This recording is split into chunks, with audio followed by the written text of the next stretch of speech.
প্রিয় শিক্ষার্থী, আজকের এই ক্লাসে তোমাদের ইংরাজি বইয়ের চ্যাপ্টার 4.3.3 নিয়ে আলোচনা করব।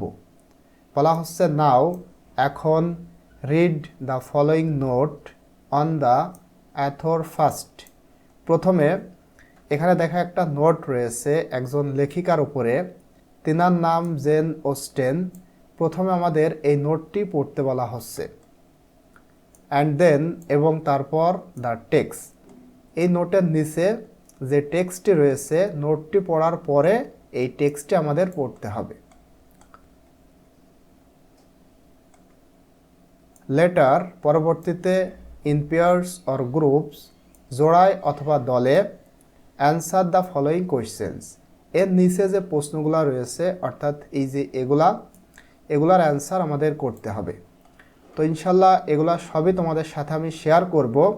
প্রথমে আমরা এই নোটটি পড়ব এবং ভিডিওটি শুরু করার পূর্বে তোমাদের কাছে অনুরোধ থাকবে, তোমরা এখনও যারা আমার এই চ্যানেলটি সাবস্ক্রাইব করোনি, please subscribe my channel and stay connected. এবং তুমি যদি অলরেডি সাবস্ক্রাইব করে থাকো, তোমাকে অসংখ্য ধন্যবাদ। দেখো, শুরুতে রয়েছে নোট অন দ্য অথর, মানে লেখিকার উপরে নোট। লেখিকার নাম কি? Jane Austen. এনার জন্ম তারিখ 1775 সাল এবং মৃত্যু তারিখ 1817। বলা হচ্ছে Jane Austen was a famous English author.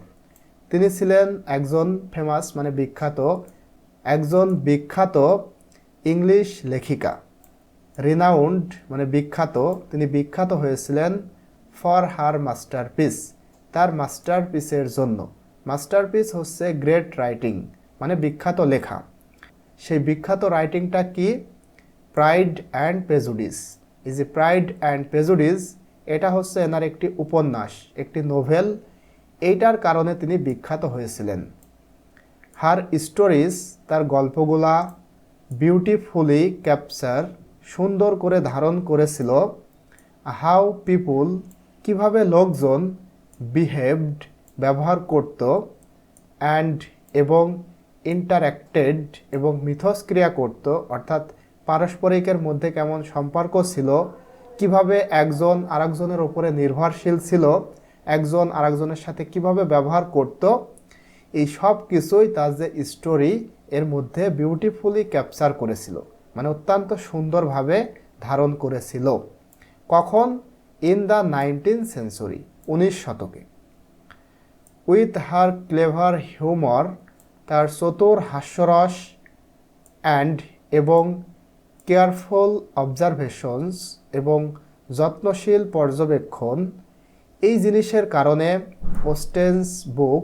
অস্টেনের বইগুলা আর স্টিল, এখনও, লাভড টুডে, আজকাল মানুষ ভালোবাসছে, মানে আজকাল মানুষ এখনও তার বইগুলো পছন্দ করছে। কেন? কারণ তার বইয়ের মধ্যে একেবারে চতুর হাস্যরস এবং যত্নশীল অবজারভেশন ছিল। শি ইজ কনসিডার্ড, তাকে বিবেচনা করা হতো ক্লাসিক, একজন ক্লাসিক হিসেবে। ক্লাসিক হচ্ছে উৎকৃষ্ট মানের রাইটার, সব থেকে ভালো। একজন ভালো লেখিকা হিসেবে তাকে কনসিডার করা হতো, তাকে বিবেচনা করা হতো। রাইটার, এই যে মানে ক্লাসিক রাইটার, একজন ভালো লেখিকা হিসেবে তাকে কনসিডার করা হতো।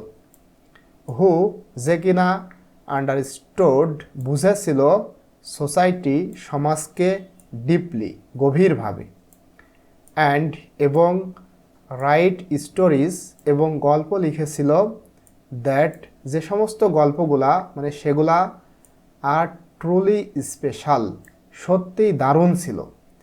এখানে বলা হচ্ছে যে তাকে একজন ক্লাসিক রাইটার হিসেবে বিবেচনা করা হতো, যিনি সমাজকে গভীরভাবে বুঝেছিল এবং তিনি গল্প লিখত এমনভাবে যেগুলা সত্যিই স্পেশাল, মানে অত্যন্ত দারুণ।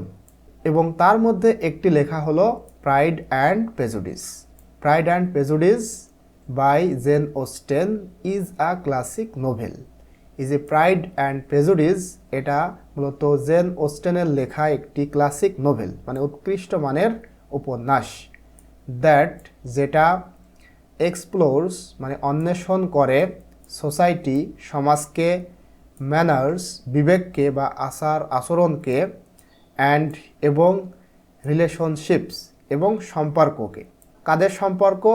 With wit and charm.